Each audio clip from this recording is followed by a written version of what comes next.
ચલો નેક્સ્ટ યોજના જોઈએ, અટલ પેન્શન યોજના.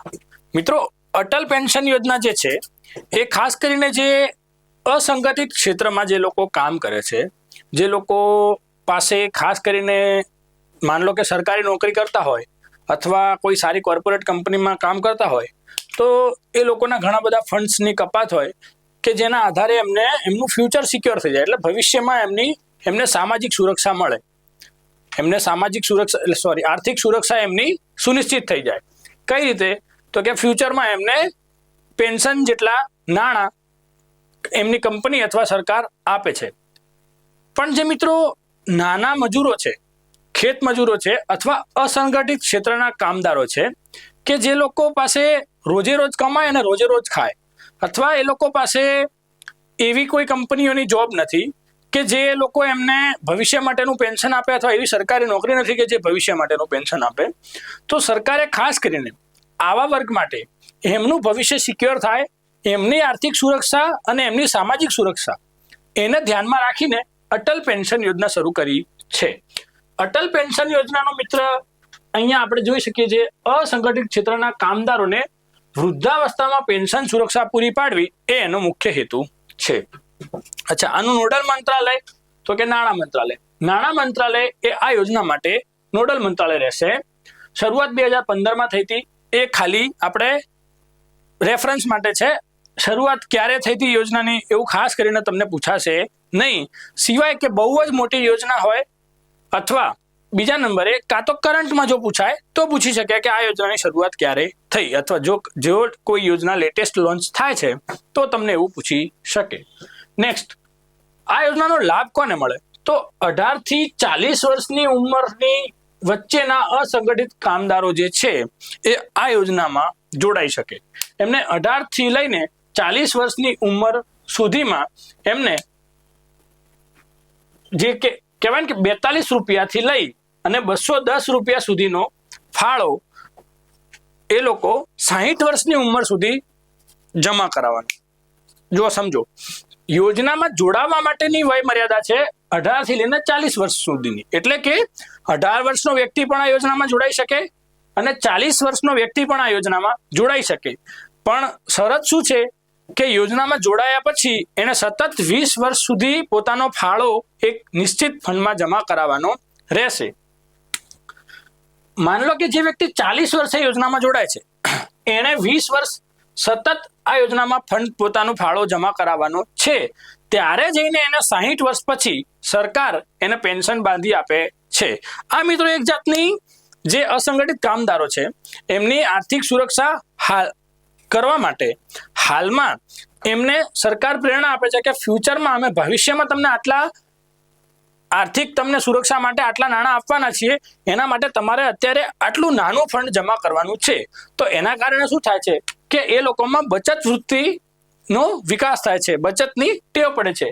આ તમારે જે પણ અસંગઠિત કામદાર છે એને 42 થી લઈ અને 210 રૂપિયા સુધીના નાણાં દર મહિને આ યોજનામાં ભાગ લેવો હોય તો એને જમા કરાવવાના રહે છે, જેના કારણે એને ભવિષ્યમાં એને જેટલા નાણાં જમા કરાયા હોય એના અનુપાતમાં, એના રેશિયોમાં એને 1000 થી લઈ અને 5000 રૂપિયા સુધીનું દર મહિને 60 વર્ષની ઉંમર પછી એને પેન્શન મળે છે. ક્લિયર થઈ ગયું? 18 થી 40 વર્ષની વચ્ચેનો કોઈ પણ અસંગઠિત કામદાર આ યોજનામાં જોડાઈ શકે છે. યોજનામાં જોડાયા પછી શરત એ જ છે કે એને 20 વર્ષ સતત આ યોજના માટેનું જે ફંડ ક્રિએટ થયેલું છે એમાં એને પોતાની બચત કેટલી? તો 42 રૂપિયાથી લઈને 210 રૂપિયા સુધીની બચત એને જમા કરાવવાની રહેશે. એ જેટલા જમા કરાવે છે એના રેશિયોમાં એને 60 વર્ષ પછી 1000 થી લઈ અને 5000 સુધીનું પર મંથ એનું પેન્શન બંધાઈ જાય. ઠીક છે. હવે આ પેન્શનને લાગુ કોણ કરે છે? આ પેન્શનને લાગુ કરનાર ઓથોરિટી જે છે એ pension fund regulatory development authority છે. ફંડિંગ સરકાર સહાય સાથે યોગદાન આધારિત, એટલે કે સરકાર તમને સહાય કરે છે પણ તમારું પણ યોગદાન એમાં જરૂરી છે. જીવનભર પેન્શન મળે અને પરિવારને લાભ પેન્શન, એટલે કે તમારા પરિવારને પણ એના બાદમાં પેન્શન એ લોકો આપે છે. પ્રધાનમંત્રી સુરક્ષા બીમા યોજના. પ્રધાનમંત્રી સુરક્ષા બીમા યોજના. ચલો, પ્રધાનમંત્રી સુરક્ષા બીમા યોજનામાં મિત્રો આ એ જ પ્રકારની યોજના છે કે જેવી આપણે અટલ પેન્શન યોજના જોઈ. અટલ પેન્શન યોજનામાં એવું હતું કે અસંગઠિત કામદારનું ફ્યુચર સિક્યોર કરવા માટે હાલની બચતમાં એનું જે બચત વૃત્તિ વધે અને હાલના ફંડમાં એ ફાળો આપે એના આધારે ભવિષ્યમાં સરકાર એને 1,000 થી લઈને 5,000 રૂપિયા સુધીનું પેન્શન દર મહિને આપે. અહીંયા મિત્રો પ્રધાનમંત્રી સુરક્ષા બીમા યોજના, જે પ્રધાનમંત્રી સુરક્ષા બીમા યોજના છે એમાં સામાન્ય નાગરિકને સસ્તું વીમા કવર આપીને એની સોશિયલ સિક્યોરિટી એટલે કે સામાજિક સુરક્ષા વધારવું એ આ યોજનાનો મુખ્ય હેતુ છે. અહીંયા પણ આ યોજનાનું પણ નાણાં મંત્રાલય નોડલ છે, કેમ કે સીધી જ મેટર ઇન્સ્યોરન્સ અને ફાઇનાન્સ સાથે સંકળાયેલી છે. શરૂઆત ફરીથી આપણે ખાલી રેફરન્સ માટે છે, એ આપણે વર્ષ ધ્યાને લેવાનું નથી. અહીંયા મિત્રો લાભાર્થી જે છે એ 18 થી લઈને 70 વર્ષની ઉંમર ધરાવતા બેંક ખાતા ધારકો આના લાભાર્થી છે. 18 થી લઈને 70 વર્ષ સુધીના જે કહેવાય કે ઉંમર ધરાવતા બેંક ખાતા ધારકો આના લાભાર્થી છે. આમાં તમને અકસ્માત મોત અથવા અક્ષમતા માટે રૂપિયા 2 લાખનું કવર મળે છે. અકસ્માતથી તમારું મૃત્યુ થાય અથવા તમે માન લો કે અક્ષમ થઈ જાઓ, કામ કરવા માટે અક્ષમ થઈ જાઓ, તમારા માન લો કે 2 હાથ 2 પગ કે એ ટાઈપનું કોઈ પણ અકસ્માતમાં તમને નુકસાન થાય કે જેથી તમે કામ કરવા માટે સક્ષમ નથી, તો સરકાર તમને 2 લાખ રૂપિયા આપે છે. વાર્ષિક પ્રીમિયમ મિત્રો આનું ફક્ત ને ફક્ત ₹20 પ્રતિ વર્ષ છે. ફક્ત ₹20 નું વાર્ષિક પ્રીમિયમ. મિત્રો આ યોજના જ્યારે શરૂ થઈ ત્યારે આનું પ્રીમિયમ ફક્ત ₹12 હતું. ફક્ત ₹12 હતું. એમાંથી વધારે ને અત્યારે વાર્ષિક પ્રીમિયમ ₹20 કર્યું છે સરકારે.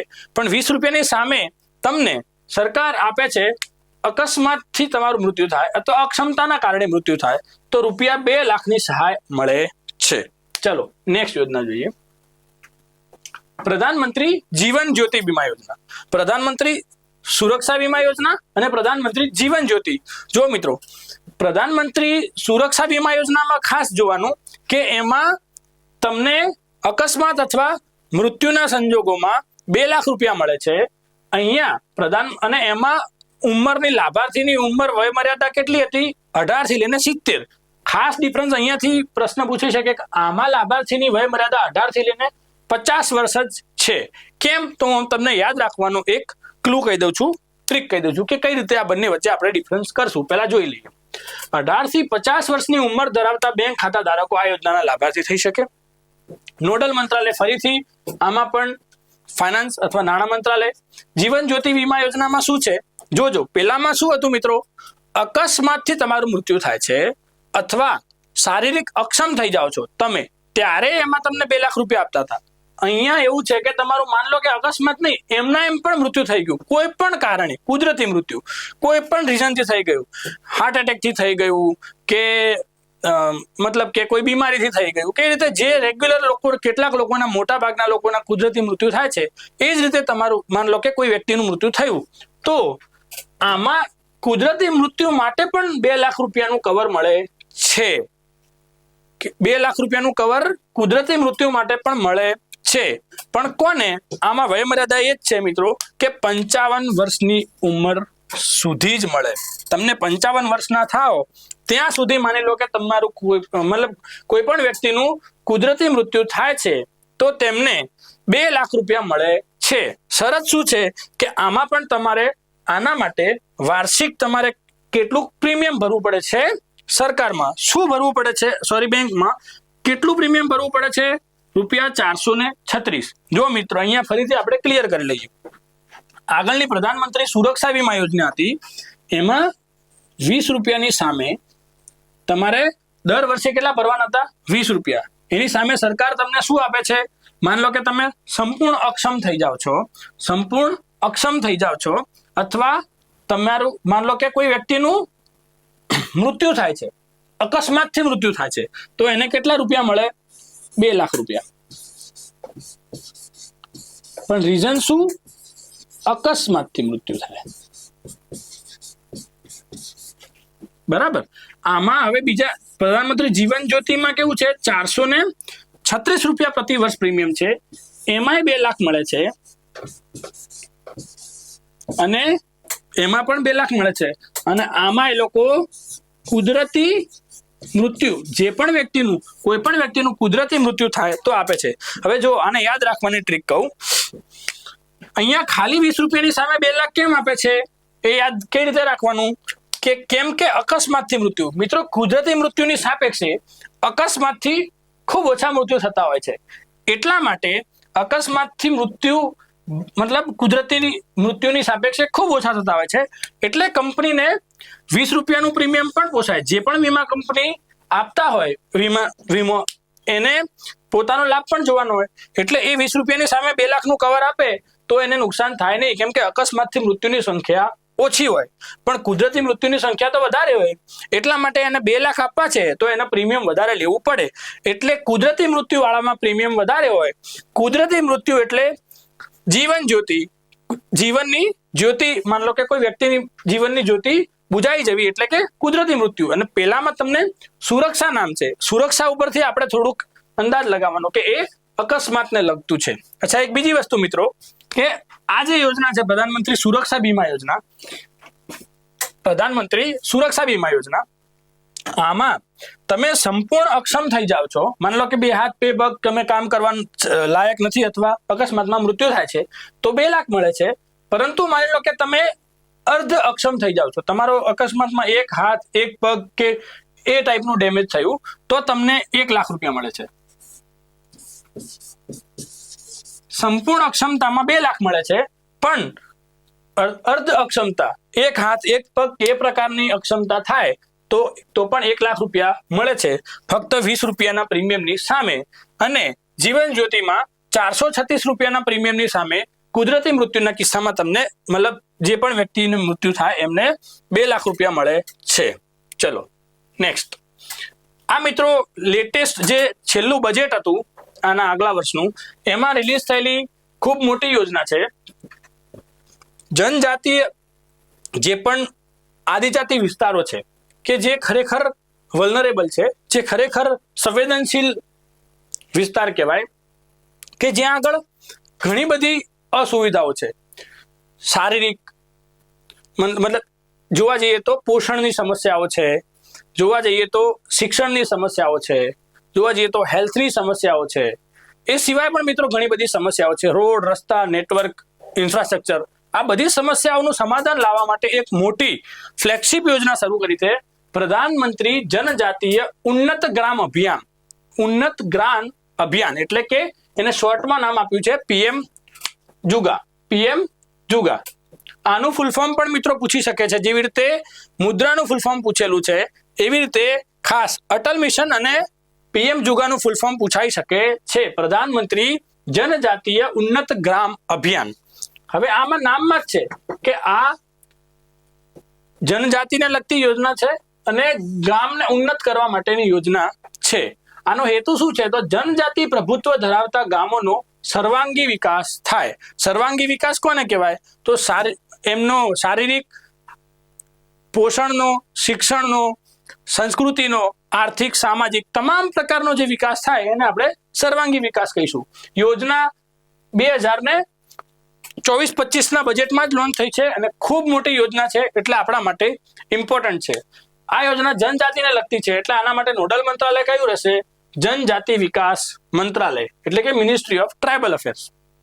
હવે મિત્રો આ યોજનાનો મુખ્ય ઉદ્દેશ્ય શું છે કે જેમ આપણે પહેલા જોયું હતું PM ગતિશક્તિમાં શું હતું કે ઘણા બધા મંત્રાલયો અથવા ઘણા બધા જે ડિપાર્ટમેન્ટ્સ છે એનું સંકલન કરીને ઇન્ફ્રાસ્ટ્રક્ચરના અથવા મોટા જે પ્રોજેક્ટ થઈ રહ્યા છે એને ઝડપી બનાવવા માટે સારું સંકલન થઈ શકે એના માટે બધા જ ડિપાર્ટમેન્ટને સંકલિત કરીને અથવા કોઈ એનું સંકલન કોઈ એક ડિપાર્ટમેન્ટ અથવા કોઈ એક જે કહેવાય સ્પેશિયલ પર્પઝ માટે બનાવેલું ઇન્સ્ટિટ્યૂટ હોય એ લે અને એ પ્લાનિંગ કરીને બધા જ ડિપાર્ટમેન્ટો વચ્ચે સંકલન કરે. એ જ રીતે અહીંયા બધા જ જે ડિપાર્ટમેન્ટ છે, કોઈ રોડનો ડિપાર્ટમેન્ટ, બિલ્ડિંગ છે એનું રોડ બનાવવાનું કામ છે, પાણી પુરવઠાનું પાણી પૂરું પાડવાનું કામ છે, હેલ્થનું આરોગ્યને લગતું કામ છે, હોસ્પિટલો માટેનું, શિક્ષણનું, સ્કૂલો માટેનું. તો આ બધા જ જે ડિપાર્ટમેન્ટ છે એને સંકલિત કરીને કઈ રીતે જનજાતીય ગામો, જે જનજાતીય વિસ્તાર છે, જે જનજાતિ બહુલ વિસ્તાર છે, કે જ્યાં આગળ જનજાતિ પ્રભુત્વ ધરાવતા ગામો છે, એ ગામોમાં આ બધા ડિપાર્ટમેન્ટ્સનું સંકલન કરીને વધુ સારું કામ કરવું, એટલે બધાનું કન્વર્જન્સ એટલે બધાનું આમ ભેગા થાય કોઈ એક જગ્યાએ, આને કન્વર્જન્સ પોઈન્ટ કહેવાય. 17 મંત્રાલયનું સંકલન આ યોજના અંતર્ગત થઈ અને પ્રધાનમંત્રી જનજાતીય ઉન્નત ગ્રામ અભિયાન અંતર્ગત ગામનો વિકાસ થશે. મુખ્ય ફોકસ શું રહેશે મિત્રો? તો આવા વિસ્તારોમાં ઘર, પાણી, વીજળી, માર્ગ, શિક્ષણ, આરોગ્ય અને રોજગાર એ મુખ્ય ફોકસ રહેશે. 100% સુવિધાઓથી આવરી લેવું. દરેક જે આ પ્રકારના જનજાતીય ગામો છે એમને 100% મૂળભૂત સુવિધાઓ એટલે શું? ખાસ કરીને જે આપણે જોયું કે ઘર હોવું જોઈએ, એમને શુદ્ધ પીવાનું પાણી મળવું જોઈએ, વીજળી મળવી જોઈએ, માર્ગ હોવો જોઈએ, શિક્ષણ હોવું જોઈએ, આરોગ્ય હોવું જોઈએ. આ બધી જે મૂળભૂત સુવિધાઓ છે એ અમને મળવી જોઈએ. અને એમાં ખાસ કરીને મિત્રો પીવીટીજી સમુદાયો, કેટલાક મિત્રોને પીવીટીજી શું છે એ ખ્યાલ હશે, પણ જેમને નથી ખ્યાલ એમના માટે હું કહી દઉં કે પીવીટીજી એટલે મોટા ભાગે આપણે જોઈએ છીએ કે જે જનજાતીય વિસ્તારો છે, જનજાતિ જે છે એ લોકો સંવેદનશીલ છે, એ લોકો હજુ વિકાસની મુખ્ય ધારામાં સંપૂર્ણ રીતે નથી. ઘણી બધી રીતે એ લોકો સામાજિક અને આર્થિક રીતે પાછળ રહી ગયા છે. પણ એમાં પણ કેટલાક એવા જૂથ છે, જે જનજાતીય જૂથો છે, એમાં પણ એવા કેટલાક જૂથો છે જે સામાન્ય એમનું જનજાતિ છે ને એનાથી એ પાછળ છે, મતલબ અતિ પછાત જે લોકો સામાજિક આર્થિક રીતે ખૂબ જ પછાત છે. તો એવા લોકોને, એવા જે જનજાતિ ગ્રુપ છે એને પર્ટિક્યુલરલી વલ્નરેબલ ટ્રાઇબલ ગ્રુપ્સ એવું નામ આપ્યું છે. હવે મારે તમને એ પૂછવું છે મિત્રો કે ગુજરાતમાં પીવીટીજી સમુદાય અથવા પીવીટીજી હેઠળ કયા કયા સમુદાયો છે? આ પ્રશ્ન તમારા કલ્ચરનો પણ પ્રશ્ન છે અને ક્યારેક તમને ઇનડાયરેક્ટલી પણ મેન્સમાં, પ્રિલિમ્સમાં ગમે ત્યારે આ પ્રશ્ન તમને પૂછાઈ શકે. એક વખત જીપીએસસીની મેન્સમાં પૂછાયેલો છે. એટલે તમે મને કમેન્ટમાં જણાવો કે ગુજરાતમાં આ પીવીટીજી સમુદાયમાં કઈ જાતિના લોકો આવે છે, અથવા કયું જૂથ, આદિજાતિનું કયું જૂથ, કયા જૂથો એ પીવીટીજી અંતર્ગત આવે છે. 5 છે, હું તમને કહી દઉં, 5 છે. 5 નામ તમે મને કમેન્ટમાં જણાવો. આ યોજનામાં મિત્રો મેં તમને કીધું ફ્લેગશિપ યોજના છે. મિત્રો તમે આના બજેટથી જ સમજી શકો છો. 79,000 કરોડ, 79,000 કરોડ 5 વર્ષ માટે આનું બજેટ છે. એટલે તમે સમજી શકો છો કે આ કેટલી મોટી યોજના છે. એટલે આવનારા કેટલાક વર્ષો માટે 5 વર્ષ માટે આ બજેટ ફાળવ્યું છે. એટલે એટલીસ્ટ 5 વર્ષ માટે તો આ યોજના ખૂબ જ ઇમ્પોર્ટન્ટ થઈ જાય છે.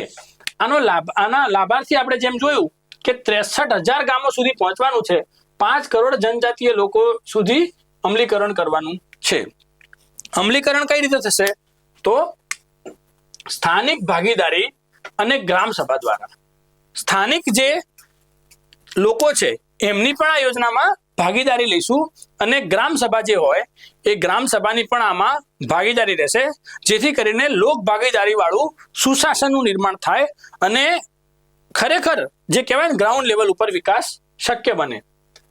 આમાં નવી પહેલ કઈ શરૂ કરી છે? તો tribal homestay, forest rights act પટ્ટા ધારકો માટે સહાય અને કૌશલ્ય વિકાસ. એટલે કે જે પણ ટ્રાઇબલ આવા જે જૂથો અથવા ગામો છે કે જ્યાં ખરેખર બહુ વધારે પછાત છે, ત્યાં આગળ સ્કિલ ડેવલપમેન્ટ કરવાનું. ફોરેસ્ટ રાઇટ્સ એક્ટ એવો એક એક્ટ છે, એ એક્ટ અંતર્ગત જે પણ પટ્ટા ધારકો છે એમના માટે સહાય આપવાની, કે જેથી કરીને એ લોકો નાની મોટી એમને જે જમીન મળે છે અથવા એમની જોડે જે એરિયા છે એમાં એ લોકો કંઈક forest rights, minor forest produce એટલે કે ગૌણ વન પેદાશોના આધારે પોતાનું જીવન વ્યતીત કરી શકે, એમાંથી જીવન યાપન કરી શકે, આર્થિક ઉપાર્જન કરી શકે.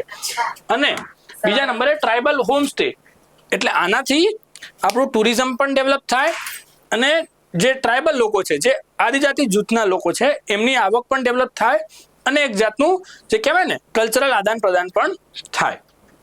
આના અપેક્ષિત પરિણામો શું હોઈ શકે? તો એમના જીવન સ્તરમાં સુધારો થશે, જનજાતિ સમાજ જે છે આત્મનિર્ભર બનશે. ઠીક છે. આનો દ્રષ્ટિકોણ એ જ છે કે વિકાસ સાથે સંસ્કૃતિનું જતન. આ આપણને વિધાનમાં પૂછી શકે. સૂત્ર શું છે? તો inclusive tribal development through saturation and dignity. આ એનું સૂત્ર છે. હવે લેટેસ્ટ જે 2025ની જે બજેટ હતું એમાં લોન્ચ થયેલી એક યોજના છે, એટલા માટે આપણા માટે ઇમ્પોર્ટન્ટ થઈ જાય છે પીએમ ધન ધાન્ય કૃષિ યોજના. શું નામ છે? પીએમ ધન ધાન્ય કૃષિ યોજના. મિત્રો આમાં શું છે તો એવા 100 ઓછી ઉત્પાદકતા ધરાવતા કૃષિ જિલ્લાઓ, મતલબ એવા જિલ્લાઓ કે જ્યાં ખેતી જેટલું ઉત્પાદન થવું જોઈએ એટલું થતું નથી, એટલે કે ખેતીમાં જે કહેવાય ને કે પ્રોડક્શન ઓછું મળે છે ગમે તેટલું ઇનપુટ આપો છતાં પણ. તો આવા જે 100 ઓછી ઉત્પાદકતા ધરાવતા કૃષિ જિલ્લાઓ છે એમને પસંદ કરીને ત્યાં આગળ સસ્ટેનેબલ એગ્રીકલ્ચર એટલે કે ટકાઉ કૃષિ આધુનિક અને લાભકારી બનાવવું.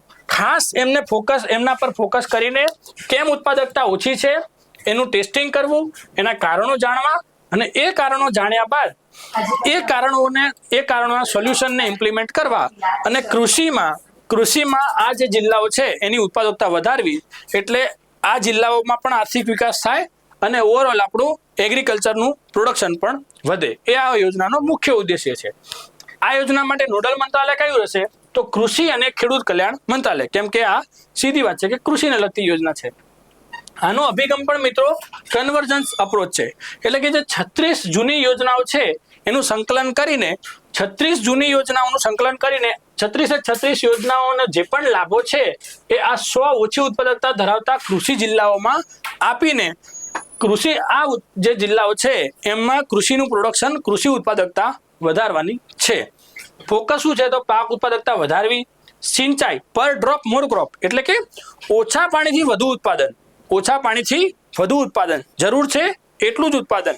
એને આપણે એક બીજી ભાષામાં પ્રિસિઝન ફાર્મિંગ પણ કહીએ છીએ કે દરેક વસ્તુ ચોક્કસ સમય આધારિત ચોક્કસ રીતે થાય, જેથી કરીને સંસાધનોનો બગાડ ઓછો થાય અને આપણને ઉત્પાદકતા વધારે મળે.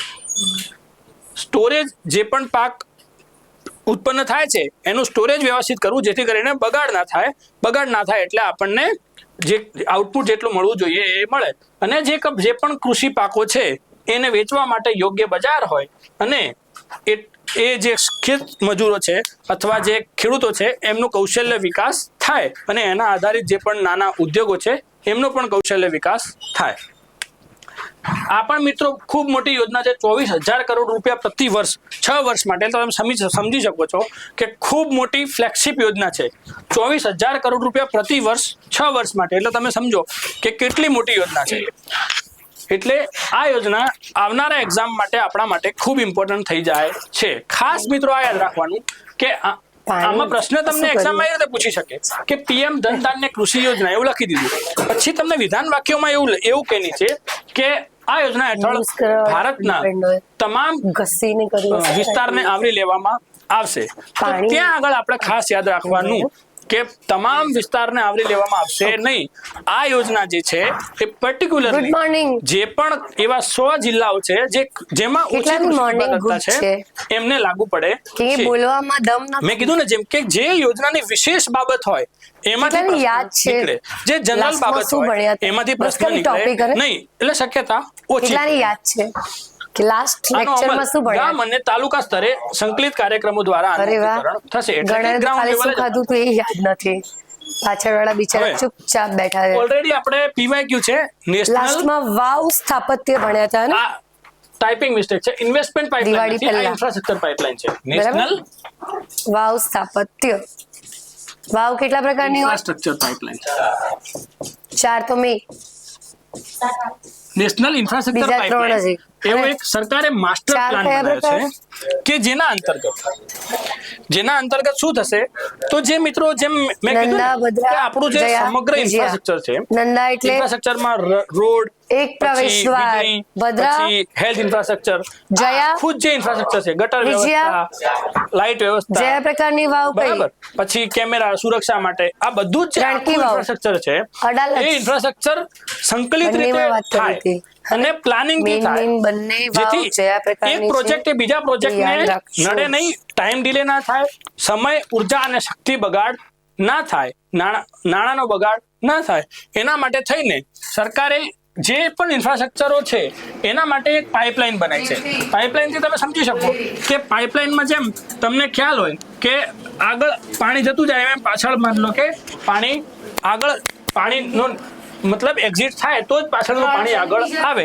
એટલે ઇન શોર્ટ એ પ્રકારનું એક આખું પાઇપલાઇનમાં સિસ્ટમેટિક કામ ગોઠવાશે. આ યોજના પછી આ યોજના, આ યોજના, આ યોજના, એટલે એક પ્લાનિંગથી આખી જે કહેવાય કે ડેવલપમેન્ટ માટેનું યોગ્ય પ્લાનિંગ થશે ઇન્ફ્રાસ્ટ્રક્ચરના ખાસ કરીને. આનું ઇમ્પોર્ટન્ટ કેમ છે મિત્રો? રૂપિયા 111 લાખ કરોડના રોકાણનું આયોજન છે. 111 લાખ કરોડના રોકાણનું આ પાઇપલાઇન અથવા આ પ્રમાણેનો માસ્ટર પ્લાન જે છે એ આટલા રોકાણ માટેના આયોજન કરશે. મેઇનલી શું કરવાનું છે? આંતરમાળખાનું સુયોગ્ય આયોજન અને નાણાકીય રિસ્ક ઘટાડવા માટે યોગ્ય આયોજન થાય તો જે પણ રોકાણકારો છે, જે પણ માન લો બેંક રોકાણ કરતી હોય, પ્રાઇવેટ પાર્ટી રોકાણ કરતી હોય અથવા ગવર્મેન્ટ રોકાણ કરતી હોય, એમનું જે રોકાણ જે છે એ રિસ્કમાં ના પડે. ઇન શોર્ટ ટાઈમથી કામ થાય તો એમનું જે રોકાણ છે એ લેખે લાગે અને એમને એ રોકાણમાંથી જે પણ બેનિફિટ મળવાનો હોય એ મળવાનું શરૂ થાય. અનનેસેસરી ડિલે થાય તો રોકાણકારોને હતોત્સાહિત થાય છે. એટલા માટે ખાસ આના બે મુખ્ય ટાર્ગેટ છે. આંતરમાળખાનું સુયોગ્ય આયોજન થાય અને એના કારણે ફાઇનાન્શિયલ રિસ્ક જે છે એ ઘટે રોકાણકારો માટે. આમાં કઈ યોજનાઓનો સમાવેશ થશે? જુઓ મિત્રો, આ એક એક્સ ફેક્ટર છે. અહીંયાથી પ્રશ્ન પૂછી શકે કે 100 કરોડના પ્રોજેક્ટને જ સમાવેશ થાય. મિનિમમ 100 કરોડના જે પ્રોજેક્ટ હોય એનો જ આ યોજના અંતર્ગત સમાવેશ થાય. બધા જ પ્રોજેક્ટ્સનો આમાં સમાવેશ થશે નહીં. એટલે કે લાર્જ ખૂબ મોટા સ્કેલ પર વિશાળ જે પ્રોજેક્ટ છે એ બધા જ પ્રોજેક્ટ્સને આમાં સમાવી લેવામાં આવ્યા છે. જે નાના પ્રોજેક્ટ છે 100 કરોડથી નાના પ્રોજેક્ટ એના આમાં સમાવેલા નથી. હવે આમાં ફંડ, જો મિત્રો મોટા ભાગે આપણે અત્યાર સુધી જોયું હશે કે ફંડ કઈ રીતે હતું, તો સેન્ટર સ્ટેટ નો હિસ્સો 60:40 નો રહે. માન લો કે દુર્ગમ વિસ્તાર, પહાડી વિસ્તારોમાં 90:10 નો રહે. પણ મોટા ભાગે સામાન્ય કિસ્સામાં કેવું હોય 60:40 નો રહે અથવા કેટલીક યોજનાઓમાં 50:50 નો હતો. અહીંયા આ વિશેષ છે એટલે અહીંયાથી પૂછાવાની શક્યતા છે. કેન્દ્ર, રાજ્ય અને ખાનગી ફાળો કેટલો રહેશે? તો કેન્દ્રનો 39%, રાજ્યનો ફાળો 40% અને ખાનગી ફાળો એટલે કે 21%. ખાનગી એટલે કે કેટલાક પ્રોજેક્ટ પબ્લિક પ્રાઇવેટ પાર્ટનરશિપના આધારે, એટલે કે સરકાર એમાં રોકાણ કરે, પ્રાઇવેટ ઉદ્યોગપતિઓ એમાં રોકાણ કરે, એ બંનેની ભાગીદારી થાય અને એના આધારે જે પણ આગળ પ્રોજેક્ટ ચાલે એમાંથી નફો જે થાય એની યોગ્ય વહેંચણી થાય. એ પ્રકારે એટલે ઇન શોર્ટ કેન્દ્ર, રાજ્ય અને ખાનગી ફાળો કેટલો છે? તો 39%, 40% અને 21%. અહીંયા મિત્રો ખાસ યાદ રાખવાનું, ઊંધું કરી શકે આપણને રાજ્યનો ફાળો યાદ રાખવાનો. આમાં રાજ્યનો ફાળો વધારે છે. રાજ્યનો ફાળો 40% છે, કેન્દ્રનો એનાથી ખાલી 1% જ ઓછો છે. બાકી મોસ્ટલી બધામાં એવું હોય કાં તો રાજ્ય અને કેન્દ્રનો ઇક્વલ હોય કાં કેન્દ્રનો વધારે હોય. આ એક જ યોજના અત્યાર સુધી એવી આપણે જોઈ છે કે જેમાં રાજ્યનો ફાળો કેન્દ્ર કરતા 1% વધારે છે. એટલે અહીંયાથી પ્રશ્ન પૂછાઈ શકે. અહીંયા પ્રશ્ન ક્યાંથી પૂછાય? તો મેઇનલી આનો હેતુ શું છે? આ કેમ કે આ અમાઉન્ટ વિશેષ છે એટલે 111 લાખ કરોડના રોકાણનું આમાં આયોજન થશે. 100 કરોડથી નીચેના પ્રોજેક્ટ સમાવેશ થતો નથી અને કેન્દ્ર, રાજ્ય અને ખાનગી ફાળો 39%, 40% અને 21% છે. ચલો નેક્સ્ટ. એવી જ રીતે મિત્રો કે નેશનલ ઇન્ફ્રાસ્ટ્રક્ચર જે પાઇપલાઇન છે, હવે એમાં ઘણું બધું રોકાણ જોઈએ છે. એમાં જે રોકાણ જોઈએ છે એ સરકાર જે છે એ પૈસા, માન લો કે એક તો જે કરની આવક થાય છે એમાંથી સરકારનો મુખ્ય સોર્સ છે. એ સિવાય સરકારે વિચાર્યું કે આપણે ખૂબ મોટા રોકાણ કરવા છે, કેપિટલ રોકાણ, મૂડી રોકાણો. એટલે મૂડીમાં રોકાણ કરે સરકાર તો એને આવનારા વર્ષોમાં જે કહેવાય ને કે ઓવરઓલ સર્વાંગી વિકાસમાં ખૂબ લાભ થાય, એનાથી રોજગારી નિર્માણ થાય, ભવિષ્યમાં બીજા આર્થિક સેક્ટરમાં પણ ખૂબ લાભ થાય. એટલે મોટા પાયા પર મૂડી રોકાણ કરવા માટે સરકારને બીજું ફંડ જોઈએ. ફંડ ક્યાંથી લાવવું? તો સરકારે એના માટે એક પ્રોજેક્ટ વિચાર્યો કે આપણે મોનેટાઇઝેશન પાઇપલાઇન, એટલે કે જે પણ આપણા એસેટ્સ છે એવા એસેટ્સ કે જ્યાંથી આપણે નાણાં ઊભા કરી શકીએ છીએ એવા એસેટ્સને આપણે લીઝ ઉપર આપી દઈએ, એટલે કે ભાડા પટ્ટે આપી દઈએ અથવા બીજા કોઈને ચલાવ આપી દઈએ. એમાંથી જે આપણને ફંડ મળે છે એ ફંડને વધુ જેમાંથી લાભ થઈ શકે એવી જગ્યાએ એનું રોકાણ કરીએ જેમ કે પોર્ટનું ઇન્ફ્રાસ્ટ્રક્ચર, જેમ કે રોડનું ઇન્ફ્રાસ્ટ્રક્ચર, જેમ કે ઇનલેન્ડ વોટરવેઝનું ઇન્ફ્રાસ્ટ્રક્ચર. તો આ બધા ઇન્ફ્રાસ્ટ્રક્ચરના પ્રોજેક્ટ મિત્રો એવા છે કે જેના કહેવાય ને કે ભવિષ્યના ફાયદાઓ અનેક છે. તો સરકારે એવા જે કહેવાય ને કે ખૂબ સારા પ્રોજેક્ટ્સમાં ઇન્વેસ્ટમેન્ટ કરવા માટે હાલના ઓછું પરફોર્મ થતી જે એસેટ્સ છે એવી એસેટ્સને સરકાર કોઈને બીજાને ચલાવવા આપી દે અને એમાંથી જે ફંડ ઊભું થાય એને સારી જગ્યાએ રોકાણ કરવું. તો મિત્રો અહીંયા જોઈએ આનો હેતુ શું છે, તો સરકારની જૂની અથવા જાહેર સંપત્તિઓને ખાનગી ક્ષેત્રને ભાડે આપીને તેનું મૂલ્ય વધારવું અને તેમાંથી મળેલી રકમથી નવા ઇન્ફ્રાસ્ટ્રક્ચરનું નિર્માણ કરવું. જો મિત્રો અહીંયા ખાસ યાદ રાખવાનું, વેચાણ નથી કરવાનું. આપણે કોઈ એક એસેટ છે, માની લો કે સરકાર જોડે એક્સ કંપની છે, એક્સ કંપની જે છે એ હાલ ખાસ જે કહેવાય કે નફો આપતી નથી. ઉદાહરણ તરીકે જોઈએ તો BSNL, ધારો કે BSNL ઉદાહરણ તરીકે જોઈએ છે, અહીંયા આપણે એના ફેક્ટ જોડે લેવા દેવા નથી. BSNL ધારો કે સરકારને એવું લાગે કે ખાસ નફો આપણને આપતી નથી, તો BSNL ને સરકાર શું કરશે, ખાનગી ક્ષેત્રને ભાડા પટ્ટે અથવા એમને ચલાવવા આપી દેશે, વેચવાની નથી. જેમ તો શું થશે કે BSNL એટલે કે કંપની જે છે એ માન લો કે ખાનગી ક્ષેત્ર જ્યારે ચલાવે તો કંપનીનું મેનેજમેન્ટ સુધરે એટલે BSNL નું વેલ્યુ વધે, એની જોડે કંપનીના એમ્પ્લોઈઝને ફાયદો થાય અને એની જોડે એ ખાનગી જે રોકાણકાર છે એને ફાયદો થાય અને સરકારને ફાયદો થાય કે BSNL ને પ્રાઇવેટ પાર્ટીને આપે છે એના આધારે જે પણ ફંડ મળે છે એ ફંડ સરકાર બીજા એવા મહત્વના પ્રોજેક્ટ છે, મહત્વના ઇન્ફ્રાસ્ટ્રક્ચર પ્રોજેક્ટ છે, જેમ કે હોસ્પિટલનું નિર્માણ કરવું, સ્કૂલોનું નિર્માણ કરવું, પોર્ટ્સનું નિર્માણ કરવું, બરાબર, ઇનલેન્ડ વોટરવેઝનું નિર્માણ કરવું. તો એવા બધા રોકાણ દ્વારા સરકાર વધુ મતલબ કહેવાય ને કે ઝડપી વિકાસ હાંસલ કરવા માંગે છે. અહીંયા એસેટ્સનું વેચાણ નહીં પણ ઉપયોગ માટે આપણે હસ્તાંતરણ કરીએ છીએ. હાલ પૂરતું એમને લીઝ ઉપર કઈ રીતે આપીએ છીએ. આનો લક્ષ્ય શું છે, તો 6 લાખ કરોડ રૂપિયા ફેઝ 1 માં 2021 થી 24 સુધી આવી રીતે આપણે કેટલા રૂપિયા ઉભા કરવાના હતા, 6 લાખ કરોડ રૂપિયા ઉભા કરવાનો ટાર્ગેટ હતો. શરૂઆત તો ઓગસ્ટ 2021 થી એની શરૂઆત થઈ હતી. ફરીથી નાણાં લગતી બાબત છે એટલે નાણાં મંત્રાલય અને એનો માન લો પૂછાય નહીં પણ આ તો જસ્ટ ક્યારેક પૂછી લે, એનો આર્થિક બાબતોનો વિભાગ એટલે કે ડિપાર્ટમેન્ટ ઓફ ઇકોનોમિક અફેર્સ. હવે મિત્રો ફેઝ 1 માં જે ટાર્ગેટ હતું 2021-22 થી 24-25 સુધીનો એ 6 લાખ કરોડ રૂપિયા ભેગા કરવાનો. એમાં જે કોર એસેટ્સ હતી સરકારની, એવી કોર એસેટ્સ હતી એને ભાડા પટ્ટે અથવા એને લીઝ ઉપર આપીને અથવા એનું હસ્તાંતરણ કરીને ઉભા કરવાનો પ્રોજેક્ટ હતો. જે કોર એસેટ્સ, બરાબર, એમાંથી 6 લાખ કરોડ ઉભા કરવાના ફેઝ 1 માં.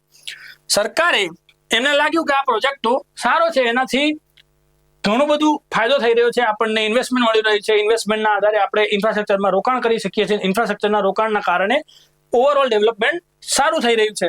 તો સરકારે ફેઝ 2 ડેવલપ કર્યો.